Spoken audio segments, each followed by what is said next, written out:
So magandang araw mga idol. Pasyal po tayo sa ating tinanim na ating mga siling labuyo mga idol. Tulad nito mga idol, parang spot na po ito. Parang kulang sa espiritu yung sili natin. Kaya nagkaroon ng mayroong mga sira-sirang bunga. Ayan. Tulad nito at noon. Ayan. So, dito pa pala galing ang pitas nila. Simula dito pumunta doon mga idol. So, tingnan nyo po ang mga hinog ng sili natin mga idol. Ayan, mga idol.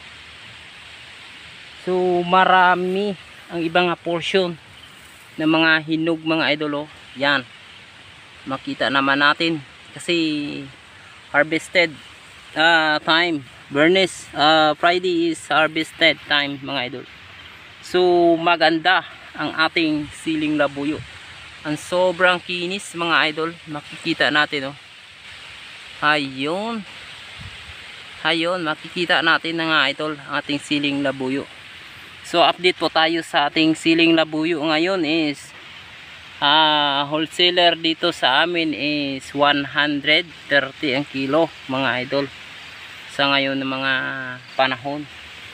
So iwan ko lang sa iba mga portion ng ating bansa o ating mga lugar sa bansang Pilipinas kung magkaano ang presyo nila doon. Sa amin is 130 dito. Okay, so dito ay hindi pa napitasan itong mga porsyon. Makita naman natin yung mayroong maraming mga hinog ng ibang porsyon mga idol.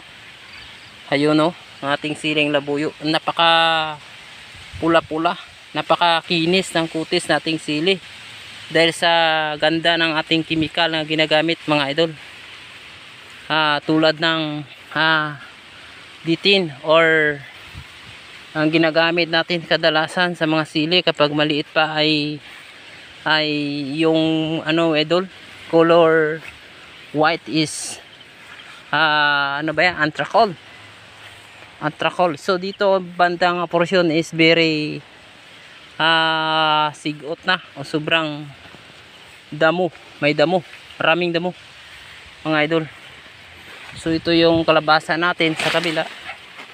So parang tumawid na po ito sa ating silihan. Kailangan natin ilagay sa, huwag natin patawirin kasi yung silihan natin ng mga labuyo idol ay sobrang madamo, maraming damo. Saka hindi na natin maagapan mga trabaho na to. So makita natin mga idol, maraming kangkong dito sa sili kong labuyo. Parang dinadamuhan ng husto. Ang dami ng mga damo, hindi na magapan idol sa mga trabaho natin. Kasi marami tayong ginagawa, namulaklak talaga marami. Tingnan nyo po, namulaklak ng marami yung sili natin. Ingatan po natin ito dahil kung magalaw ang bulaklak or malaglag ay talagang masira, hindi ito mabubunga mga idol.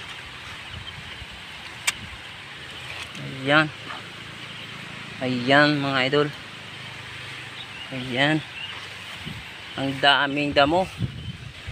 Hindi na talaga naagapan pagdadamo natin. So kailangan natin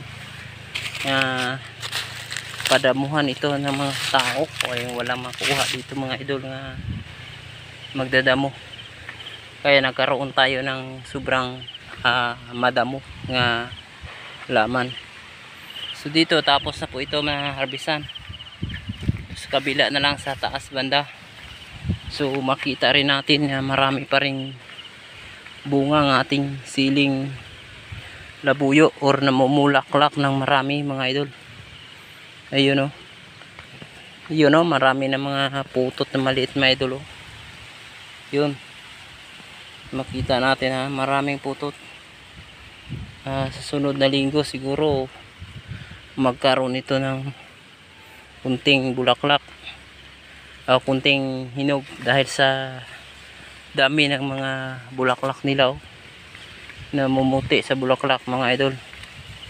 O kailangan tayo nga mag-spray palagi para yung bulaklak na yan na protektahan. Di talaga masira. Pag hindi tayo magkaroon ng spray palagi ay masira itong mga bulaklak. Sayang. Papasukin ng piste tulad ng mga uod mga idol.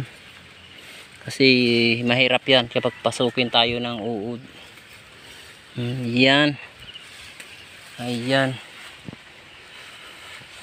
So mayroon rin natiraw. Hindi natigan ng ating palapitas na idol. Ayan. So bukas mayroon pa tayo makuha dito sa sigang natin na pangit ang bunga. Pangit to mga idol, pero inalagaan tong maayos. Babalik to bunga na to. Tingnan nyo po. Kasing ko to mamaya tayo magpitas nito. Kasi yung pangit mga idol, ang ulot-kulot to dahil sa kakulangan ng ating kimikal. Ayun.